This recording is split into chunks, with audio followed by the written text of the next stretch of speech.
আহ, এই পর্যায়ে সংহতি বক্তব্য প্রদানের জন্য আমি আহ্বান জানাচ্ছি জনাব Abul Kalam Azad, manager, action aid Bangladesh. Abul Kalam Azad.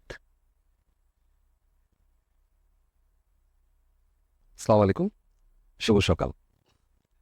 আহ, খুবই গুরুত্বপূর্ণ আহ, কার্যক্রম আমরা 2024 সালে শুরু করেছিলাম। 23 সালে শুরু করেছিলাম। এটা থার্ড, আমাদের নাম ছিল তখন বিইপি, অ্যাকশন এইড বাংলাদেশ। প্রথম থেকেই প্রক্রিয়াটার সাথে ছিল এবং খুবই শক্তিশালীভাবেই ছিল, এবং এখন আমরা আছি। এবং এই প্রক্রিয়ায় গত 2-3 বছরে জ্বালানি সেক্টরের বেশ কিছু, বিশেষ করে নীতি নির্ধারণী জায়গাতে বেশ কিছু পরিবর্তন এসেছে। বাংলাদেশের জ্বালানি সেক্টরের আইরনি হলো যে আমরা আমাদের ফসিল ফুয়েল নাই, মানে খুব সামান্য পরিমাণ গ্যাস এবং কয়লা আছে, কিন্তু আমাদের সেক্টরটা পুরোপুরি আমদানি নির্ভর, জীবাশ্ম জ্বালানি নির্ভর একটা খাত হিসেবে গড়ে উঠেছে। এবং আমাদের বিপুল পরিমাণে রিনিউয়েবল এনার্জির সোর্সেস আছে, সেটাকে আমরা বছরের পর বছর ইগনোর করে গেছি। কেন এরকম হয়েছে? আমাদের যে পাওয়ার সেক্টরের পলিসি বা মাস্টার প্ল্যান, সেইটা একটা কলোনিয়াল কাঠামোর মধ্যে দিয়ে গড়ে উঠেছে। এটা আমরা তৈরি করি নেই, এটা তৈরি করেছে জাপান, জাইকা। এবং সেই পলিসিতে, সেই মাস্টার প্ল্যানে মূলত ফসিল ফুয়েলকেই প্রাধান্য দেওয়া হয়েছে।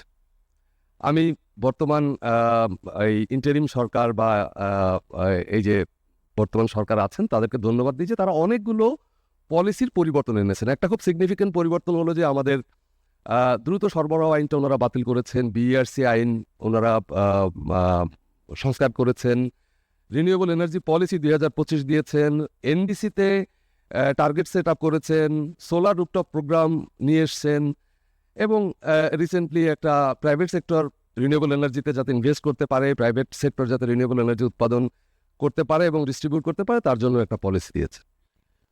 প্রশ্ন হলো যে এই পলিসিগুলো তৈরি হয়েছে কেমন করে? রাষ্ট্র আসলে কারোর ব্যক্তিগত ইচ্ছা অনিচ্ছা, পছন্দ অপছন্দের জায়গা নয়। এইটা হচ্ছে একটা কাঠামোগত পরিবর্তনের প্রশ্ন, একটা প্রসিডিউরাল জাস্টিস তৈরি করার প্রশ্ন। এইসব পলিসি তৈরি করার সময় কি আসলে আমরা সেই কাঠামোগত পরিবর্তনের কোনো প্রতিচ্ছায়া দেখতে পেয়েছি? আমরা দেখতে পাইনি। মানে বিগত রাজনৈতিক সরকার যে ধরনের ইচ্ছা অনিচ্ছা, পছন্দ অপছন্দের ভিত্তিতে চলতেন, সত্যি কথা হচ্ছে এই সরকার অনেক নীতিগত পরিবর্তন আনলেও কাঠামোটা একই রয়ে গেছে। ধরেন আমরা সারা পৃথিবীতে এখন জাস্ট ট্রানজিশন একটা গুরুত্বপূর্ণ আলোচনার বিষয়। বাংলাদেশ এখনো জাস্ট ট্রানজিশনে পাই ফেলতে পারেনি ঠিক মতো।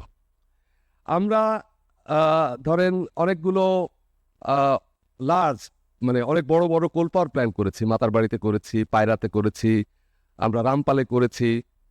বিগত সরকারের সময়ে মানে বাংলাদেশ যেরকম দেশ, বাংলাদেশের আর্থ সামাজিক সাংস্কৃতিক ভৌগোলিক যে অবস্থান, এবং আমরা একটা হাইলি পপুলেটেড কান্ট্রি, আমাদের দেশে আসলে এরকম মেগা কোল পাওয়ার প্ল্যান করার কোনো বাস্তবতা নাই।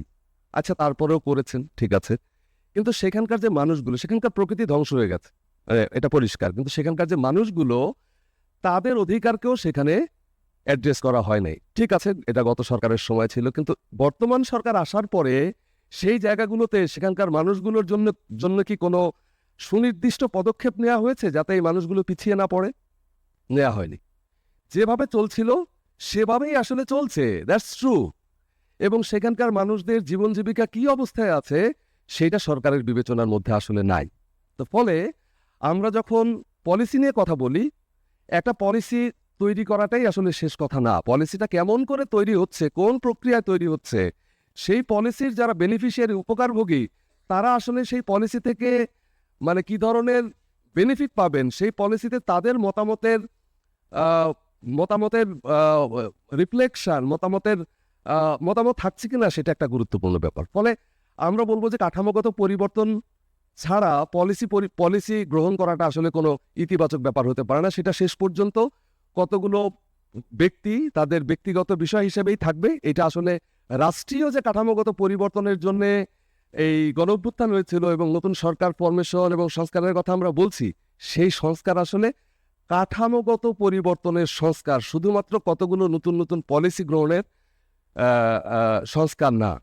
তো আমি আশা করব যে এইবার বিইপি থেকে আমরা এই আওয়াজটা আরো শক্তিশালীভাবে তুলতে পারবো, যে জ্বালানি সেক্টরের যে রূপান্তর, জ্বালানি সেক্টরের যে ট্রানজিশন, সেই ট্রানজিশনটা জাস্ট হবে, ন্যায্যতার ভিত্তিতে হবে, এবং সেইটার সাথে প্রসিডিউরাল যে জাস্টিস, অর্থাৎ রূপান্তরের জন্য যে প্রসেস, যে প্রক্রিয়া আমরা গ্রহণ করব, সেটাও যেন একটা ন্যায্যতার ভিত্তিতে হয়।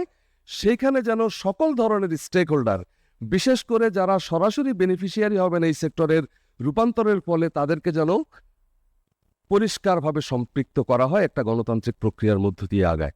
সবাইকে আবারও ধন্যবাদ জানাচ্ছি। আগামী 2 দিন বিএপি কার্যক্রম চলবে, আপনারা সক্রিয়ভাবে যুক্ত থাকবেন, আপনার মতামত দিবেন, এবং একটা সত্যিকার অর্থে একটা পাথওয়ে, একটা পথনকশা যেন আমরা সামনে নিয়ে আসতে পারি, সেই জন্য সবাই মিলে কাজ করবেন। সবাইকে আবারও ধন্যবাদ জানিয়ে আমি আমার সংক্ষিপ্ত কথা শেষ করছি। ধন্যবাদ সবাই।